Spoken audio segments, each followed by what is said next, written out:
Hello, Meeps. We're here at Origins 2015. Sorry if you can't be here, but we're bringing you information straight from the source, right from the secret origin in our secret lair here in the press room at Origins 2015. And today we have Matt Wolfe. Hello. And Ralph Anderson here from Eagle Griffin Games and Fred Distribution and all that kind of stuff. Yeah. What other little sub-labels are there? Well, it was originally Fun Again Games. Rick started that with Jeff DeBoer, Yeah. and they refurbished games and sold them online back in the 90s.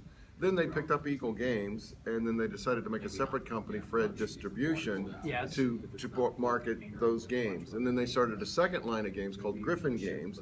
So, and then they parted ways. I think they still had a bunch of back and forth and own stock back and forth, whatever. But Fun Again is now totally separate entity, Fred Distribution, doing business as Eagle-Griffin Games now. So Eagle Griffin Games. Okay. So that's the history in a nutshell. In a nutshell, you heard it right here from the nutshell himself. Okay. Whoa! Whoa! We'll get that in editing. Yes, Don't worry Ralph about and I it. go way back, Yeah, so it's I'll get okay. you in editing. We'll fix that in post. So we're here with Matt today to talk about his game that is currently on Kickstarter. It is And how well is it doing, sir? very well. It's last time I checked, it's over 20,000 on a 10,000 ask. So we're over 200% funded. Doing really awesome. well, yeah. Stretch goals getting hit. Absolutely, yeah. I think the Perfect. next one is actually going to be We've for hit several already. boulders. Yeah, we've unlocked some extra tiles. Tiles in the game look like this. Unlocked like a premium bag, a couple other things. And yeah, extra dingo. Now with more yes. dingo. Yes, and then the next one I believe is going to be the boulders, which will add a lot of replayability Cool. to the game. And so the game's name is Wombat Rescue. That's right. Correct? It is. It's guess what you do in this game? It's a hit TV show in Australia, right? It will be. Wombat Rescue. Yeah. After we start the animated series Yes. with this art, then it'll be. The art is amazing. I think right? you rescue wombats? That's exactly what you do. Yeah. So you're gonna be playing as the mama wombat, Right. And the mean old dingo has gone out and scared your babies away. So these are your little baby. And they're going to be across the board. So you're going to have a bunch of tiles like this. There's 24 tiles in the base game.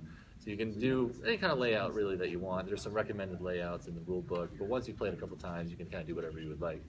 And this just happens to be, it's like I planned this, a place where one of your babies is going to go. Right. And so what you have to do in this game, this is a network building game, route building game with a little bit of pick up and deliver. You're going to, you may not know this. Wait, smell this. Yeah? If anyone ever asks you to smell something, you don't do it. You Especially don't when do it's that. Ralph. Now explain what it is. Yes. Yeah. So you may not know this, but in real life, wombats poop cubes. Yes, which is, it's awesome. It really is. As far as I know, they're It's the a only fact. animal that does this. And the reason why they do this is because they have very poor eyesight, but they have an excellent sense of smell. And yet they have such big eyes. well. What big eyes you have. This These is have been- accurate, accurate to scale.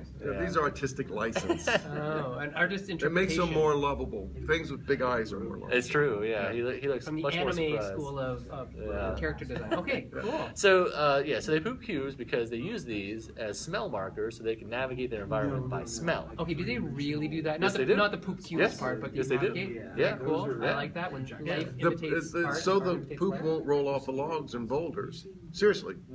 So it stays in place so they have a network that can follow. Very cool. Yeah. So in this game, basically what you're trying to do is you're trying to go around, eat food that's going to be out on the board, Right. digest the food through your digestive tract in order to produce poop cubes, in order to expand your smell area so you can further navigate around and go find your babies. Right. So this is actually an engine Yeah, sort of. Yeah, you can look at it that way. processing it. Yeah, you'd have like a food engine. Elementary. Yeah. An So, yeah. elementary food processing engine. Yeah. So you have a bunch of food discs. There's 3 different colors. The greens are Are those food areas? those are food areas. So Yep. they would be Things placed like this. Vegetation. randomly on those to start. Yeah. So you have grasses, herbs, and roots. They have different fullness values, which are on your player board here. Once you have at least 3 in your mouth space, you start to digest Yep. at the end of your turns. And when it moves off the player board, that's when you produce a A poop cube. poop cube. Yeah. And wherever your mama is out on the board, that's where you plop that poop cube at that time. Oh, very nice. Yeah. Okay. So, and the different colors create different colored poop, and they have different colored babies. Right, yeah, Okay. so red would be a player color, blue is a player color, Right, okay, etc. got it. Yep. So, design-wise, first of all, why wombats? So the whole idea for this game came when I learned the fact that they poop cubes, right? So I'm a Euro guy. I like Euro Yeah. games, and so like what's in a Euro game? Cubes always, Yes, right? always And they're cubes. never thematic, No. right? So I was like, no. So they actually poop cubes, man. There's got to be a game in there somewhere. It's a game Yeah. in the poop Now somewhere. they're aromatic. Thematic, aromatic. Yes. So yeah, that's literally from that factoid that it came from, and I just did a lot of research on what wombats do and developed the game based on kind of what they really do. That's so it's actually really neat. Yeah, it's a really thematic Euro. And it's science, right? And this is learning. Mhm. Now, it's so cute. Is this a game that is suitable for children? It would depend how old they are and how well their visualization skills are. Okay. So, because what you have to be able to do is kind of visualize how your smell area is going to develop. Because right now, maybe I'm here and I know I need to go in this direction in order to go get my baby, but I don't have a smell area developed yet.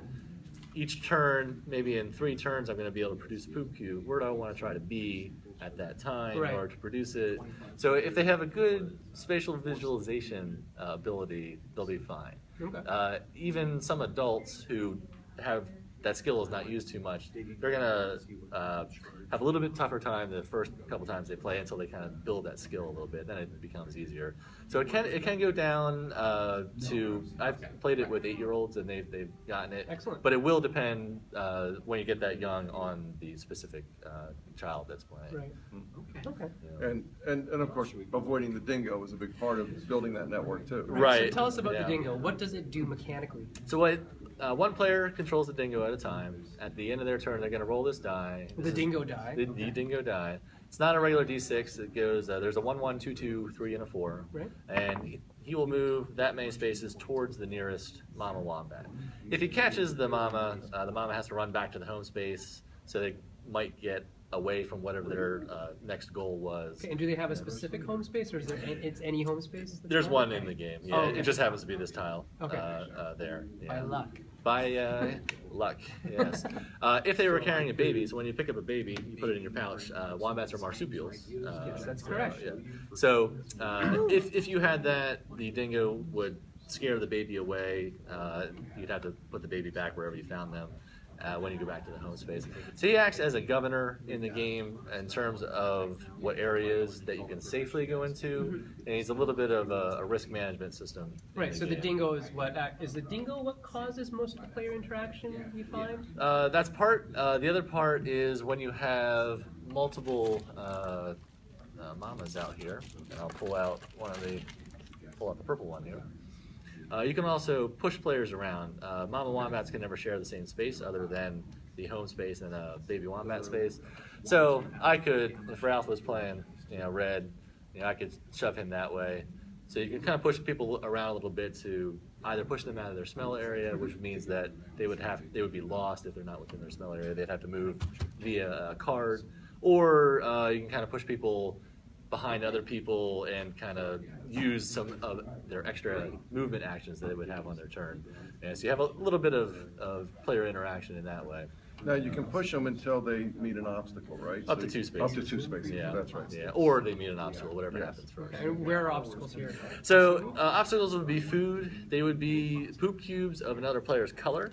So if I was trying to push in this direction, anytime you can't move through another player's poop cube because their smell area momentarily overwhelms your own. So you must stop there. It's another way you can interact. You can interrupt someone's channel that they may have developed within Their the game. smell channel. Their smell channel, yeah. Okay. And then, so that would be another thing, reason why you'd have to stop when you're pushing instead of just moving 2 spaces long. Pretty much food, poop cubes of other players. You could possibly push someone into the dingo if you're feeling really mean. But yeah, one really interesting thing that kind of emerged from this that was not intentional is group dynamics matter a lot in terms of, do players want to be mean? Do they want to almost be a little helpful? Do depending on your group, you're going to have a little bit different experience of how cutthroat it can actually be. Okay. Yeah, because if someone's ahead, everyone may be taking more pains to kind of get in their way. Yeah, yeah. I've seen it happen. Me too. I've encouraged it.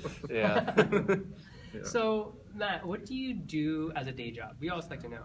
I'm a tech writer, Okay. actually. Yeah, so I write documentation for in the medical industry. Okay. Yeah. And how does that help you with game design? It does not at all. Not a Really, single not even bit. with rule writing? No, you'd think I'd be awesome at writing rules. I was no. just going to hire you. No. But now I'm not. I can edit other players' rules. So, This is true of everyone. Yeah. No one writes rules well.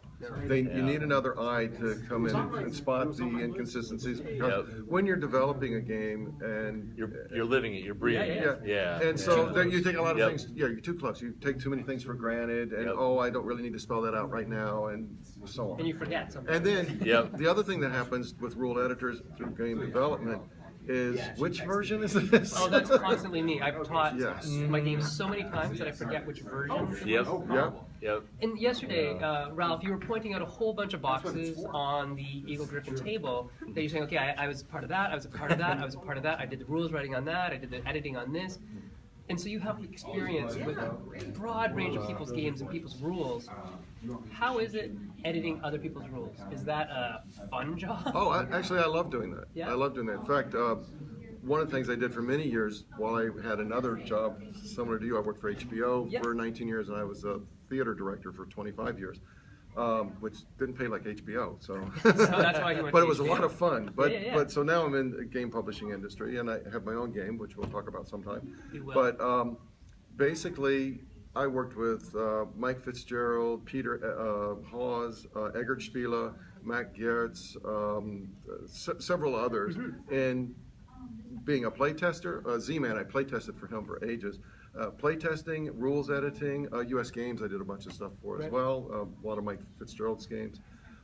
So I've spent 15 years doing it at this point, so that's one reason I was able to transition into a job like this from HBO doing computer support. But I'm very process oriented, and I got that a lot from the directing, but that's also kind of what my dad and I did. I think all my brothers are like that too, so very process oriented. So working through other people's stuff and helping enhance it and make it better is what I do well. I find it hard to be creative on my own, right out the gate, but to develop things because again, as a theater director, it's the same thing. It's a very similar job I'm doing now, is developing the story of the game so it works, and the rules are part of that. So taking things apart and going beginning, middle, end for each little part of it is very natural for me. And how did that work with this? Yes. Yeah. Did you do any work on Yes, this game? yes, I did. This game You was tell it. signed because of Ralph. Right. Right. So I took this to Unpub 4. I know you haven't been there. Are you going to try to make an Unpub sometime? Yeah, should. yeah. I'm going to go to Protospiel this year. Unplanned, but we'll go there. But events like that both of those are great. Oh, you events. know why I've never at Unpub? Gatherings at the same time, usually, or around the same time. It's going to be April next year, so you won't have that issue. No, we will. No, that's what it is. Gathering time. It was in February this year and last year. Oh, Yeah. okay, okay. So, but anyway, Yeah, so took it to Unpub 4. Ralph played it. He really enjoyed it. Gave me a lot of good feedback. Did a lot of iterations on it over I think in the next 2 months. Sent him the prototype. Played it again. Really liked it. So had Ralph not played it at Unpub 4, honestly, this would have been a really hard sell because of theming. Yeah, it's just a weird, it wacky is. theme. but that's It what we is, loved about yeah. it, and that they were so creative, and the fact that you don't have many games about poop. There are several out there. There are several out there. Poo. There's a donkey one. There's a monkey. Los monkeys. Mamphos is the No, donkey those are one. coconuts. Oh, right. Dungeon Pets has it. Calimambo. So really, there's a lot of primordial poop. soup. Yeah, that's Urzupa is Right. the original. Yeah.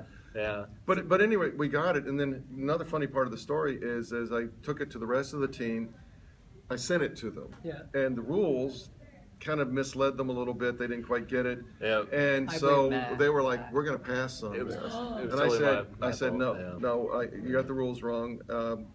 I'm going to fix that, and then you're going to play it again." So you championed this one. I did. Yep. I did. Yep. I really enjoyed it. And to their credit, they played it again. They said, "You're right. It's fantastic." And I mean, this really shows the viewers, who are pretty much all designers. There's one or two people who aren't designers who watch the show, but the vast majority are designers. That written rules are super important. But it's also important to get out there to conventions where people like Ralph, who are agents of their companies, go out and seek new games so that you can teach them directly, because nothing beats that personal interaction so that you can get the rules straight. And then people like Ralph can champion your game for you at their head company and can also do the rules editing because they know how it's supposed to be played, but they look at your rules and say, that doesn't really say that. Here, let's change that. You know, just to reverse something or whatever. It is. It's one of the most important considerations because it also tells us something about you as a designer. You know, are you really ready? Yeah. Is this product ready, but are you ready? And game companies are going to greatly prefer that your game arrive as ready as possible. Right. Because development time is costly. Now, there's a certain amount of development we'll do, and certainly development of the production values and things like that. And the story, I mean, the artwork on this, when I first saw the cover art that they did, I was just like, oh my God, this nailed it. You know, our illustrator is incredible. Where's this illustrator from? He is in Poland, Matus Sislik. Yes. Yeah, he also did Waggle Dance, if you've seen Waggle Dance. Yeah. He is incredible. Hire him, because he's awesome. Yeah. Okay, so I want to talk about development, because it's something that not every publisher does. For a newer designer, such as yourself, do you have any other games signed yet? Not yet. Not yet, but some under consideration. But for a newer designer, development is a huge key thing that we really do need. What does Eagle Gryphon offer in way of development that makes you guys maybe different than another company? Well, one thing, we're known for doing quality components of stuff. So that's something that's very important to us. I mean, our games are a little more expensive. We're also a small company, so that makes them a little more expensive because we don't do as big a print runs as others. But we take chances on new designers. I mean, I picked up 3 games at Unpub that year that are being done: 7 Sevens, Wombat Rescue, and Xenon Profiteer. They all have funded, so you're funded now. But I think every game company does this to a degree of working with the designer to make it the best game possible. Why wouldn't you? Right. I mean, So but there are many considerations about how much time you have, how many other things are going on, how much time the designer can invest. So we were particularly happy working with Matt because he was willing to listen to things we had to offer, take it, work it. It's not like we said you must do this, but we said we have a problem with this area, we have a problem. This is what I learned from many years of playtesting, of giving creative feedback. I mean, my theater background comes in with that too, but giving creative feedback to help him do it better. I mean, I worked as a script doctor for a long time too for plays when I was in New York City, of working with new playwrights on the scripts and helping them make them dramatic rather than narrative. So things like that. So it's the same type of thing that happens in games. So, like Matt said, I gave him a few pointers, and then he came back with so many improvements on it that something I liked already was now much better. And then we had to get that into the rules so that we could convey it to the rest of the team. Yeah, get a lot of blind playtesting, and so there's a wingman program. Yes. Wingmen are the demo team for Eagle Gryphon. So it does not exist in Canada. Not yet. Not yet. It's expensive to ship games there. I know. I've been talking to Rick. You're going to work it out. I'm going to work it out. Yeah. So there's a blind playtesting program, send out prototypes, and they learn it from the rules and give feedback, and that's really invaluable to get that blind feedback. And that's something that we advise all designers do themselves. But if your publisher can help you access that after and during the development process, that's a wonderful, wonderful thing.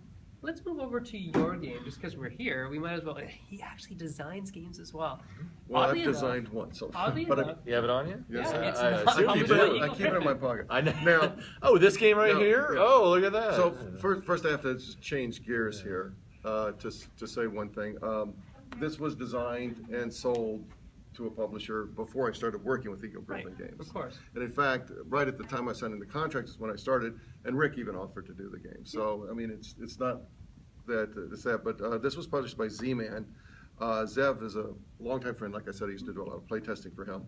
And Chimera is in the Tishu universe, but it's actually a very different game than Tishu at the same time, even though it's a shedding ladder game and you're trying to go out first. But in this game, it's three player only, and you have a 54 card deck. So there's score pads that come with it, and I've been playing it a lot. And a very lovely rule book that they've done a very nice job with. Yeah, I've been very fond of all the stuff they've done. This lists the different combinations. Yeah, it's in that line of games that includes Parade, Black Spy, and Arboretum, and they got another one coming. They just told me, and I can't remember off the top of my head. The artwork is just phenomenally done. Yeah, we've had Chris Quillam on the show. Oh yes, Chris did an outstanding job with this. But anyway, just to give you a slight taste of it without getting too deeply into it, the cards go from 1 through 12 in 4 suits, even though you don't really use suits in this game. Right. The reason I did all 4 suits is people like the card count, and it's prettier, you know, and it gives different color for the other special cards. So in those cards from 1 to 12, there's 2s and 11s, which are worth points. You can see them in the center here. Okay. The Fortune Toads are worth 10 points if you take it in a trick, and once you take it, you'll have those points. The Lucky And Cats. and then the Prosperity Cats or Lucky Cats are 5 points. So that's 40 plus 20 is 60 points that you can be had just by taking cards with these tricks in it.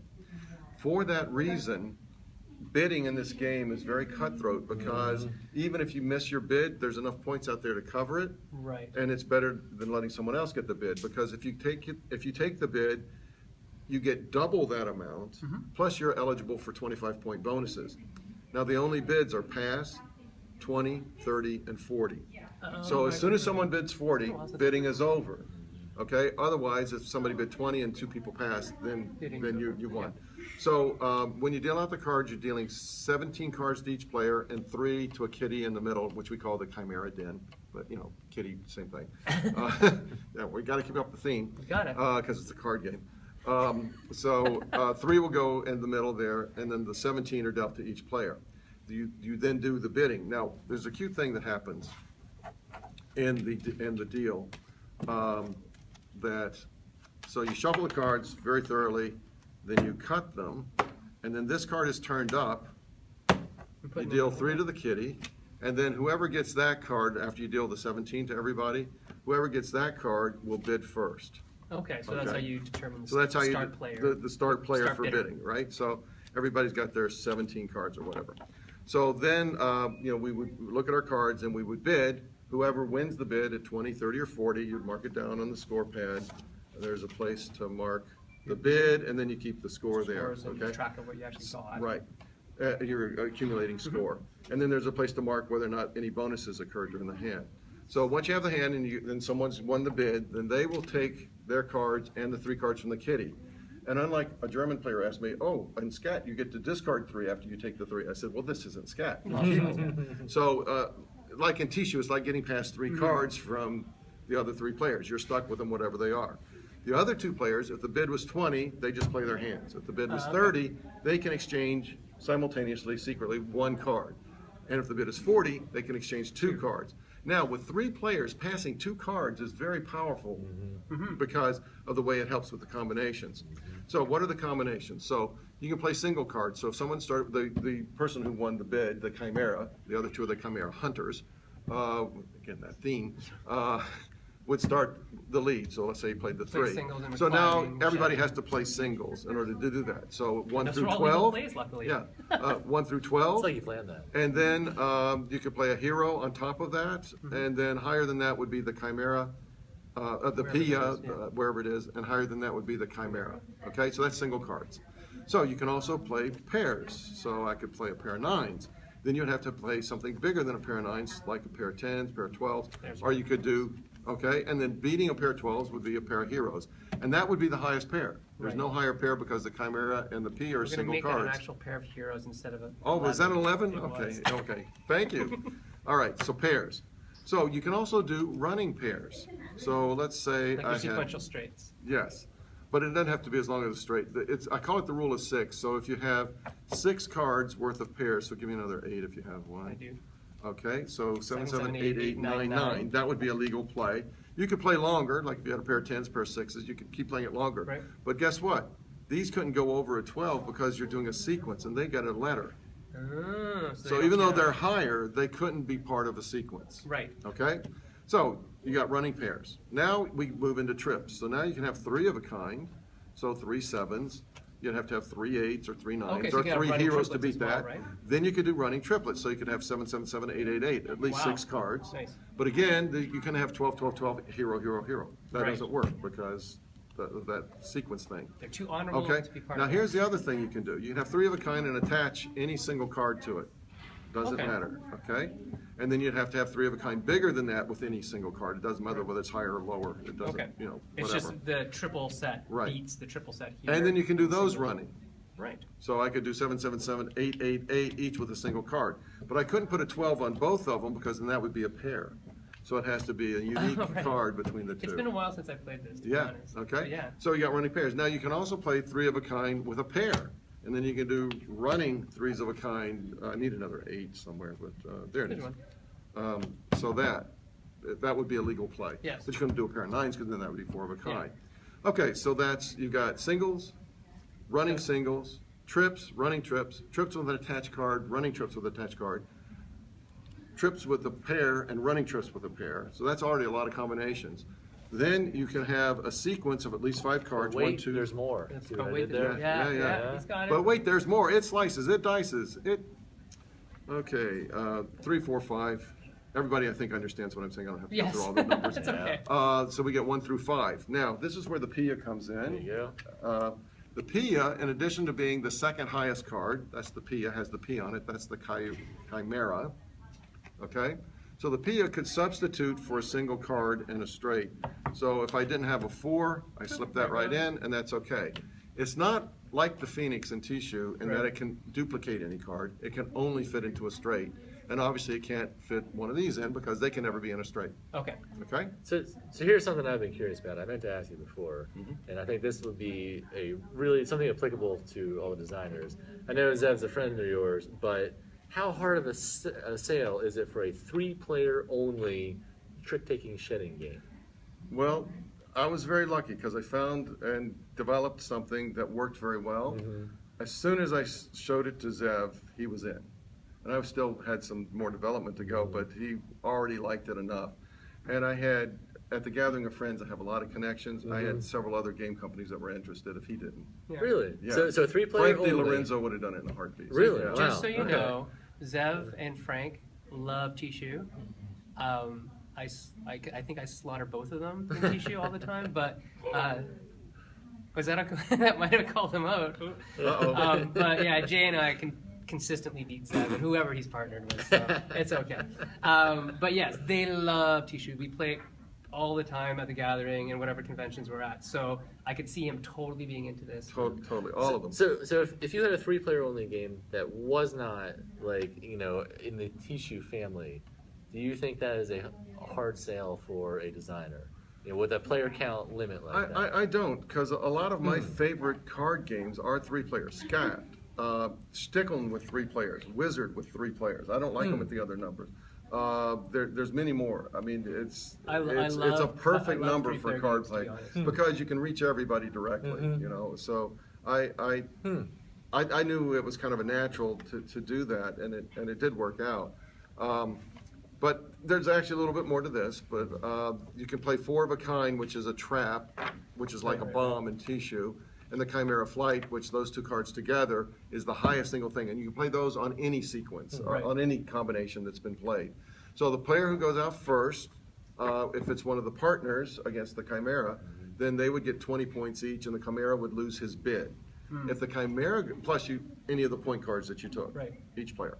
Then the Chimera, if he goes out first, or her, then they would get double their bid, plus for every bomb or trap or Chimera Flight played, and also if one of the 2 partners never played a card, then there's a 25-point bonus. I've seen like 75 to 100-point bonuses in a single hand. Doesn't matter who plays the trap, he gets the little check mark, and there's 25 points for each one if he goes out first. Oh, okay. The partners never get those.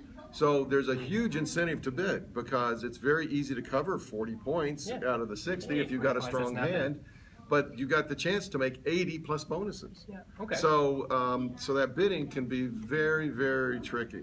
But another thing to consider in a 3-player game with 17 cards, the cards that are the worst to have are pairs, especially if they're not sequenced. Yeah. And they got to be at least 3 in sequence. You're going to have a lot of trips. You're going to have a lot of straights. And it's going to be streaky, just like Tishu is, the way the cards shape themselves. So if everybody has singletons and the other guys, if one guy has a long straight, that means the other guys either have trips, or one has a pair and one has a single, and then he probably has a straight. You know, so it's very interesting. So that's why passing the 2 cards is so powerful for the partners. That's why bidding 40 is a little more risky. So, but at any rate, it's a lot of fun. I think it differs in Tishu, and I love Tishu, by the way. I was a big proselytizer for Tishu very early on. But it's another big word today. Yeah, I know. I'm overeducated. Because it's early in the con. Yeah. But basically, the game is over as soon as one person goes out. So you don't have to play until all 4 players are out. It also, with the 2 against 1, the 2 partners are partners only in that they're trying to stop the other player. But if that first player is lower in score than the others, then they're going to be fighting each other for the points. The enemy my enemy is my friend? So it causes everything to kind of change depending on the scoring. And that's what I love about it. It's very situational, how you bid, how you play.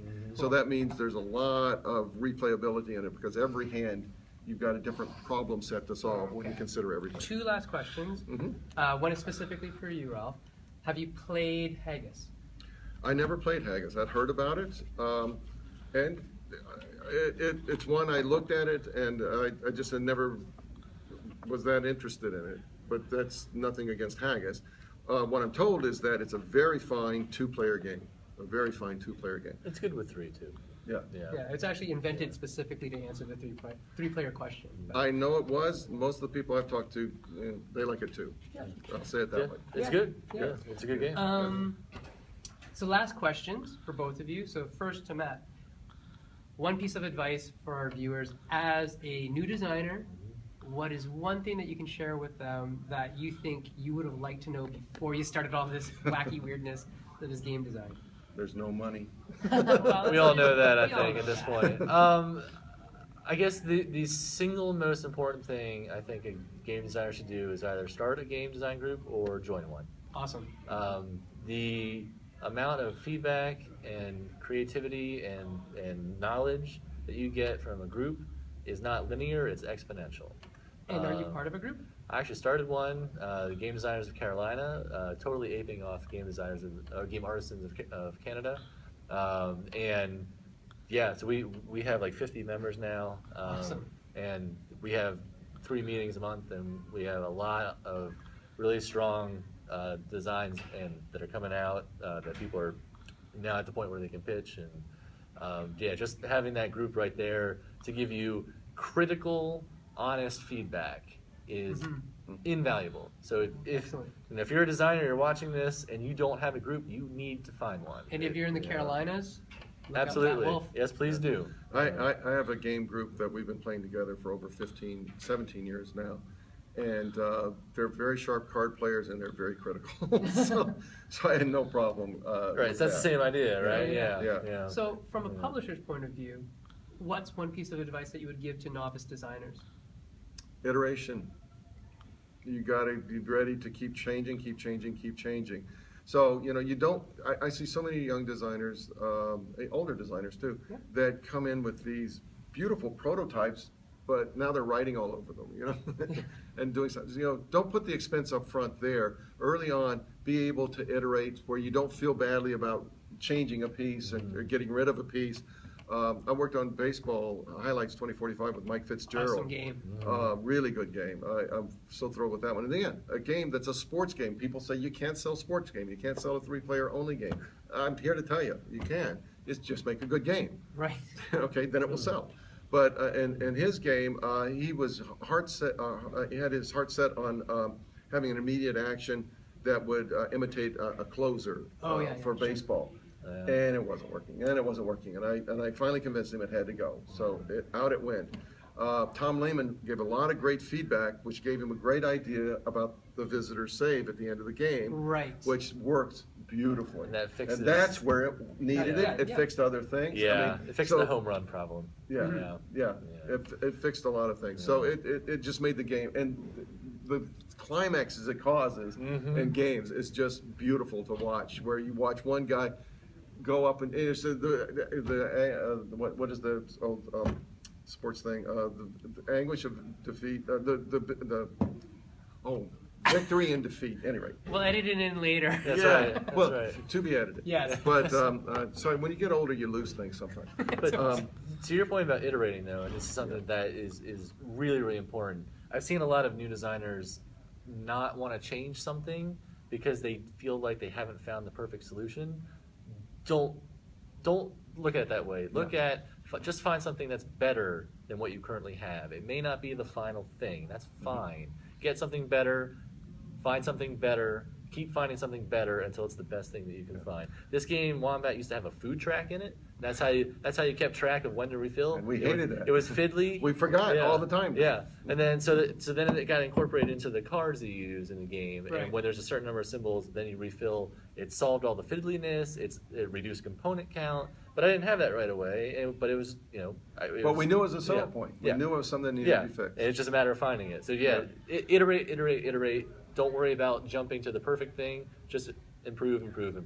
And with the great designers I've worked with, one of the things I found is that they will take all the comments and all the things, but they're not going to change the game because it should be blue. Oh, all right, I'll make it blue. Or it should be fast. Okay, I'll make it.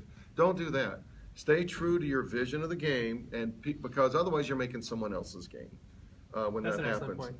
point. And what you want to do though is to listen to those and go, okay, I hear there's pain points. I hear there's things that people like. So how do I make more of that part and less of that part?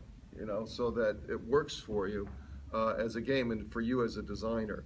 And that iteration, I mean, I did it in theater, I did it in everything else I did in writing. It's the same thing. There's no such thing as writing. There's only rewriting and rewriting and rewriting. So it's designing and redesigning and redesigning. It is. And the more of it you do, the better. Don't get sold on anything.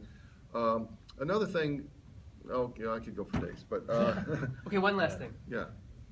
Oh, okay. Well, that's I'll do one last one. Watch ranges of things. I had a guy that had a card game, a game with a lot of cards, and he had like a thing that could give you one of the thing or could give you 10 of the thing. So if the guy that drew the one thing was like, and the guy that drew the two thing was like, I won the lottery. But it's like, get it into an acceptable range. Like 5 to 7. That might be good. I think he was doing 6 to 8 or something like that. But it's the same thing I did in this game. In the original game that I got some of the ideas from, Fight the Landlord, the betting was 10, and it was a betting game. It was 10, 20, 30.